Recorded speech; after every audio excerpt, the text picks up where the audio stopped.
As it seems to all be popping off now for the Vikings, nothing feels like it's going right over the past couple days. There was the loss against the Falcons, continued struggles on offense, and then just a day later, J.J. McCarthy is ruled out due to an ankle injury.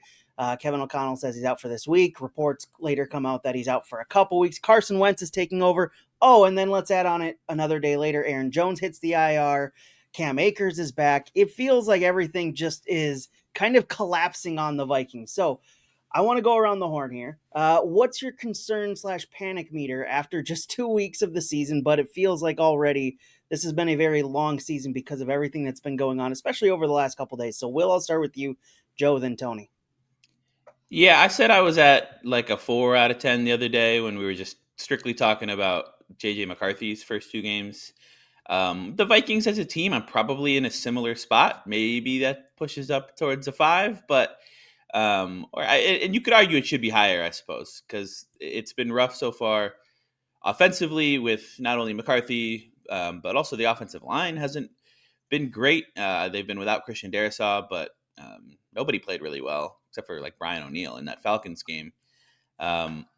It's tough because now you're going into a week 3 game against the Bengals where they will definitely feel like they have a chance to win, especially since this is a battle between 2 backup quarterbacks. Jake Browning has been in the Bengal system for a lot longer than Carson Wentz has been in Minnesota, but it's tough. You're not going to have Aaron Jones for that game, which matters a little bit. I mean, welcome back Cam Akers like we do every year.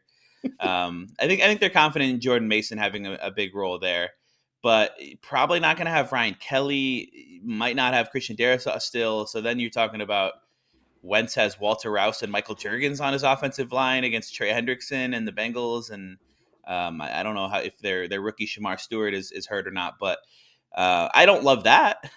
So you really have to as well find a way to go at least 2-1 in these next 3 weeks, including the European trip, because the schedule gets so tough after the bye. So there's still a ton of football left, a ton of talent on this Vikings team, coaching staff that, like we said, we really trust.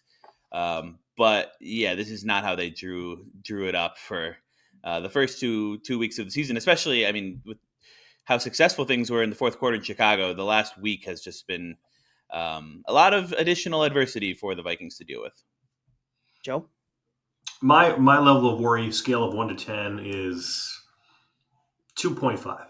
I'm not very concerned at all because, like I said earlier, I mean, this week on a video we did, the Vikings didn't have 7 basically starters, if you count Jeff Okudah in that mix. So they didn't have 7 starters to start that game against the Atlanta Falcons. And yeah, anybody's going to struggle when you've got Walter Rouse at left tackle and Michael Juergens at center. That's going to happen, but especially against a really ferocious defensive line like Atlanta had, which I think we were all a bit surprised by how good they were. So, yeah, bad loss. Didn't look good. Quarterback's hurt. But last time I checked, Christian Darrisaw is close to playing. If he doesn't play this week, yeah, I would consider this a losable game. But once he's back and healthy, it's not like he's got a fresh injury that, we have to worry about lingering for weeks going forward. This is just a matter of when's the right time to come back and be 100%, right? So that's the good news. Ryan Kelly has a history of concussions, a little concerning there, but, he'll probably overcome and be out there sooner than later. And the rest of these guys who are out outside of Aaron Jones and Blake Cashman and now J.J. McCarthy, you're going to get a lot of them back sooner than later, including Harrison Smith on the back end of that defense. So I still like the roster. I still think it's a very strong roster, great coaching staff. You have Jordan Addison coming back in a couple of weeks. So the pieces are there. And even if J.J. McCarthy isn't your starting quarterback, I have all the belief in the world that Carson Wentz can come in and win football games with this type of roster. I think Wentz gets a pretty bad rap because he hasn't been the guy since 2022 when he opened the season with the Washington Commanders. He got hurt in that season, lost his job to Taylor Heineke. And Heineke, he won that job because he played so well when Wentz was out with a broken finger. He hit it on a throw-in, on a helmet, on a pass in like week 6 or 7 or 8 or something like that. So before that, Wentz was really good with the Indianapolis Colts, and that was an average roster. And before that, he had 3 terrific seasons with the Eagles. And yeah, now we're getting off into the past quite far.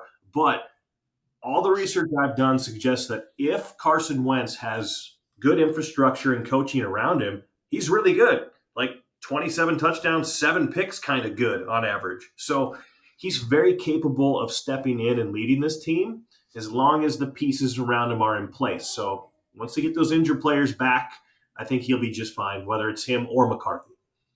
Tony?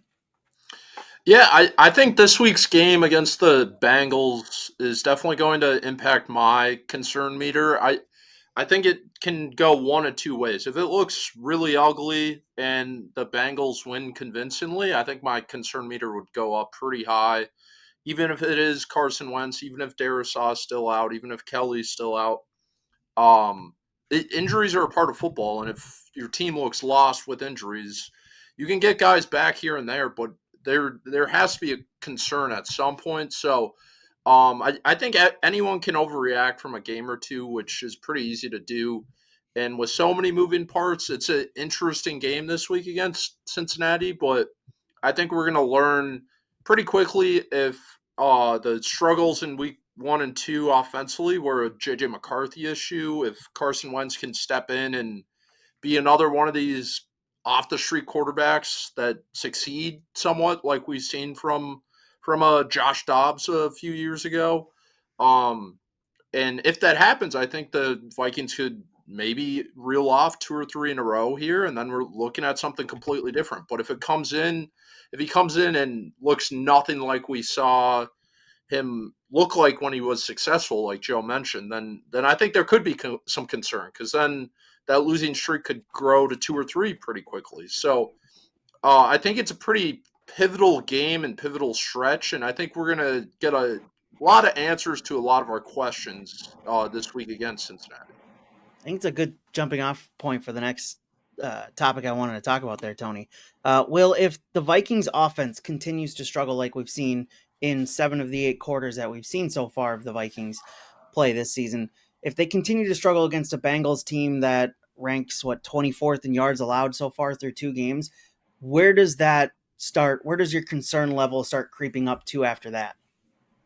Yeah, I mean, this is genuinely a really important game for the Vikings for the outlook of this season. Like, if you lose this one, you're 1-2 going to Dublin and London, where, I mean, those are could be tricky environments, and the field conditions, and who knows. And those teams aren't great teams in Pittsburgh and Cleveland that they'll be playing over there, but they're not bad teams. They're teams that, Mike Tomlin's always going to come ready to play, and Aaron Rodgers has looked solid enough so far, and both teams have really good defensive players. So this game at home is a really, really big one, and it's no pressure Carson Wentz, who's been here for 3 weeks, less than a month, I believe. Kevin O'Connell said that he had a really good Thursday practice last week when JJ McCarthy was at the hospital and didn't throw a lot of incompletions, and they're really confident in Wentz's ability to step in. And I do think that, like, just evaluating his career resume, he's one of the better backups in the NFL on paper. But yeah, they need Wentz to play well. They need, I think, to lean on the run game with Jordan Mason. I don't know. I mean, we might even see Cam Akers right away. He can probably step in there over Xavier Scott. And then on the offensive line, it's just going to be really key to give Wentz some time, give him some help. I don't know if we'll see Darisaw. I don't know if we'll see Ryan Kelly. Those are going to be 2 huge ones to watch on the kind of injury reports over the week. But and then they need the defense to come up with some takeaways against Jake Browning. Jake Browning is also in that Wentz mix of the best backup quarterbacks in the NFL. Been with Cincinnati for a long time, since the Vikings cut him back in 21. And we know what happened 2 years ago in Cincinnati when threw for over 300 yards, beat the Vikings in OT, and then yelled, "You never should have cut me." So it'll be an interesting one this week. They need the defense to play well. They got to stop the run with Chase Brown. But yeah, my concern for this season specifically will I think get reasonably high if they lose this game, especially if the offense doesn't play well. So let me ask you this then, jumping off that. Say Carson Wentz does well over the next couple weeks and gets the Vikings back into winning ways. What do you do when JJ McCarthy's back and healthy, Joe? Do you bring McCarthy back in as the starter, or do you just continue to ride Wentz, because at that point you'll be a good winning team. Are you really going to pull the quarterback for a guy who looked a little shaky in his first 2 starts? Well, that is such a good question because it digs into the philosophy of the Vikings of what is best for the long-term health of this team. And if you ask a guy, I think Bruce Arians was a good example. He was on the Pat McAfee show yesterday, and I think he said it does McCarthy no good sitting on the bench. I think they were discussing this so-called soft benching, which isn't the case by all accounts. So McCarthy's the better quarterback, right? Like he's the guy. So I think you have to give McCarthy the job back. However, if Wentz is out there literally reincarnating 1998 Randall Cunningham, I don't think you can, right? You have McCarthy for the long haul, but momentum is real in the NFL. And if Wentz is throwing for 4 touchdowns a week and this is an explosive offense, when it wasn't with McCarthy, boy, you could create yourself quite the situation if you bench Wentz when he's on fire. You bring McCarthy in, and more of the same from weeks 1 and 2 occur. And then you have a decision to make, and you look stupid if you get it wrong. So it's a tough call, but if Wentz is hot and really lighting it up, you can't give McCarthy the keys back right away. You just can't. So it's a situation to be a good problem to have because that would mean the Vikings are winning. But I wouldn't want to be Kevin O'Connell in that situation, I'll tell you that. Will, what would you do? Yeah, it would be a fascinating situation. There's no doubt about that. If Carson Wentz comes out and looks like, Eagles Carson Wentz, or even say 2021 Colts Carson Wentz, where he played pretty well and is leading the Vikings to wins and getting the ball out and on time and in rhythm, and Justin Jefferson's having big games, like it would be tricky. That's part of the reason why I think this idea of the soft benching is kind of ridiculous, because you really want to set yourself up for this kind of potential decision. McCarthy needs reps. He needs development. He is young. He's the youngest starting quarterback in the NFL. He's inexperienced. He missed all of last year. He didn't throw the ball a lot, even in college. He needs to be out there playing and developing. So that kind of leads me to think that even unless Wentz is unbelievably good, that McCarthy would get the job back anyways, because he's your guy. You have to find out if he's your guy or not. Like at some point you have to take a broader view than just this season, even if you have a really expensive roster that's built to win now. But that would be a tough sell in the locker room if Wentz is cooking and you're like, all right, we're going back to the guy who had 7 awful quarters out of 8 in the first 2 weeks. Especially like if McCarthy misses 3 games and let's say the Vikings go 2-1 or 3-0 and Wentz plays well, and you come out of the bye and you're like, are we gonna put McCarthy back in there against the defending champion Eagles and Jalen Carter and that defense? Like that's a tough spot to be in. So good point. There isn't any after the bye. There isn't any like soft game to ease him back into, because then it's like, I forget the order, but it's like Detroit, Chargers, Baltimore, or something like that. I mean, Eagles, Chargers, Lions, Ravens, and then Bears in week 11. Yeah, so we're gonna wait till week 11 to give him the Bears again and hope he has another big fourth quarter. No, it is a interesting situation right now for sure.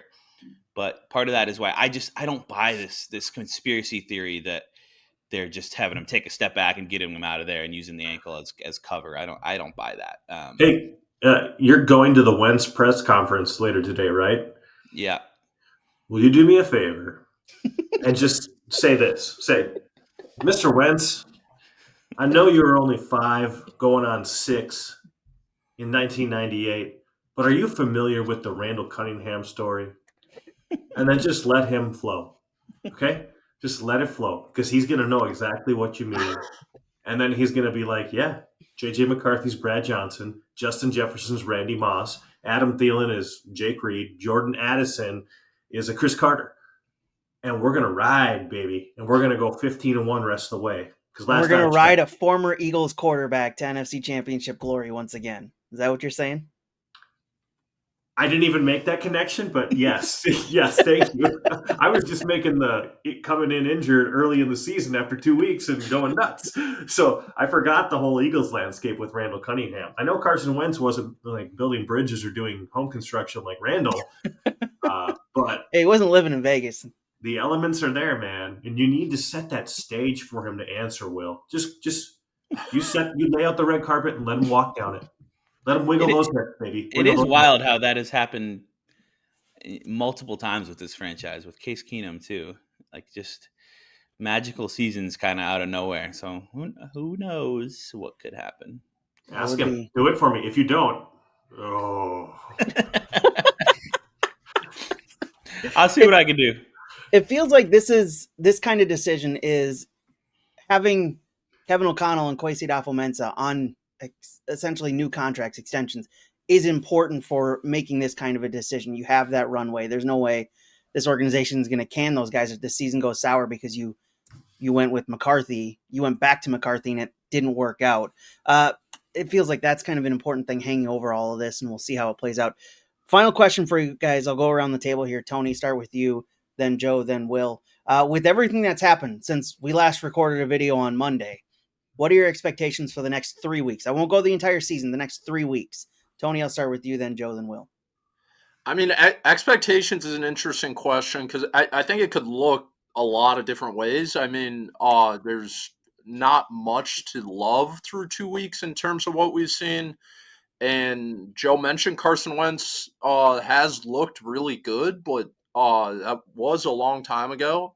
And you never know with a backup quarterback like this. There's so many situations where they come in and light the world on fire for a couple weeks. And I think that's entirely a possibility because Wentz is a very talented quarterback and he has all of the weapons at his disposal offensively.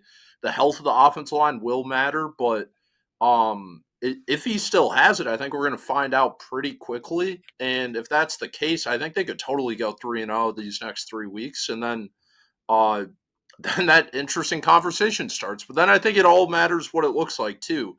Like, do they squeak by in those 3 wins, or does Carson Wentz look like the Hall of Fame QB and he's thrown like 400 yards and 3 touchdowns? So I think there's just so many possibilities on the table because I think he could come out and throw 2 picks against the Bengals and it looks horrible. So I don't really have expectations for what it will look like, but I think there could definitely be a ton of different ways things go over the next few weeks. Joe, expectations for a quick tour of the AFC North over the next 3 weeks? Yeah, no, it's an easy 3-0. I mean, there's no way, Jake Browning's coming into Minnesota and beating this team as they get a little bit healthier. I think you should be careful with that language after your Falcons blurb.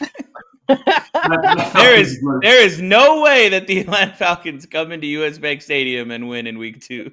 Hey, listen, I made that prediction when I wasn't aware that Darrisaw wasn't playing. This isn't fair. I think I'm being attacked right now. You're acting like Darrisaw's like Jonathan Ogden. What's that? You're acting like Darrisaw's like this first ballot Hall of Famer that like gives him like 4 extra wins. He's pretty good. About 4 wins. Feels like it with the way the offensive line is. Yeah, I don't know if you noticed with Justin School. Not very good. True. Yeah.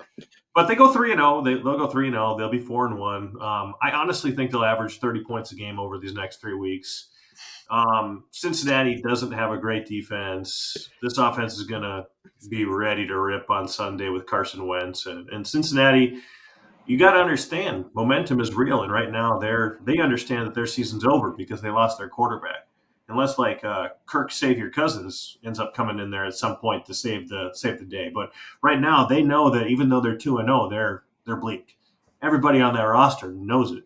So they're going to come in and have a massive letdown, and I think the Vikings put up a bunch of points. Pittsburgh has given up over 30 2 weeks in a row to the Seahawks and the Jets. I can see Minnesota scoring 50 in Ireland, by the end of the third quarter. And then I think the Browns in London, that's going to be a little more challenging. That's a very good defense. But by that point, Kevin Stefanski will probably have been fired, and it'll be unraveling for them as well. And Vikings will probably put up 3-4 touchdowns. They might not hit 30 in that one, but the average over the course of the 3 games will indeed exceed 30. Well, when you get to 50, yeah, that'll helps. Yeah. All right, well, there's two very different ends of the spectrum so far. Tony, there could be plenty of very different things that happen. Joe, it's only positive they're scoring 50 by the third quarter against against the Steelers. Where are you at between those two, I guess?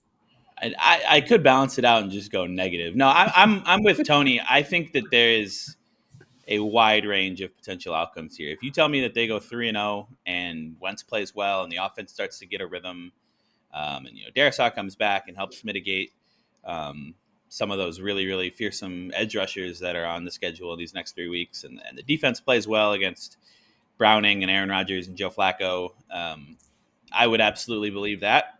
I tweeted something yesterday morning or Monday morning that I think the Vikings have a really good shot to go 3-0 or at least 2-1 in this stretch. And then an hour later, we found out about the JJ McCarthy news, which maybe changes my opinion, maybe doesn't. I don't know. I also think if you told me that they go 1-2 or even 0-3, I wouldn't sit here and be shocked just with the way that they've played so far to start the season. I don't think you can have too much confidence that the floor is all that high right now. Because if Darisaw, it's a weird thing where if they just keep lingering with that and not seeing the signs, I don't know what's going on behind the scenes, but if the medical team isn't seeing the signs that he's 100% and they're really going to be big picture focused here, then Darisaw could keep sitting out. And you ask, all right, shouldn't he have been on IR then? But maybe they just didn't see this coming and thought that he would be back by now. If Ryan Kelly's out, we'll see if they get Van Ginkel back, but not having Blake Cashman is really kind of impactful, as we've learned the last couple seasons. So I don't know. It's tough with the injuries. It's tough with the pass rushers they're facing. So it's a cop-out answer to say that I could absolutely see them going anywhere from 3-0 to 0-3. But I would say that I still think that they're going to go 2-1. I think they're going to find a way to get 2 of these 3 and give themselves some chances to make noise coming out of the bye. I like it. There's been a lot going on. Been covering it for you all over at Vikings on SI. Go read our work over there, as well as Timberwolves, Twins, and Gophers on SI. Hit subscribe to the channel here at YouTube. It does help us get found. It does notify you every time we post a new video to the channel. We'll talk to you tomorrow with another topic. Osman Soap Sports.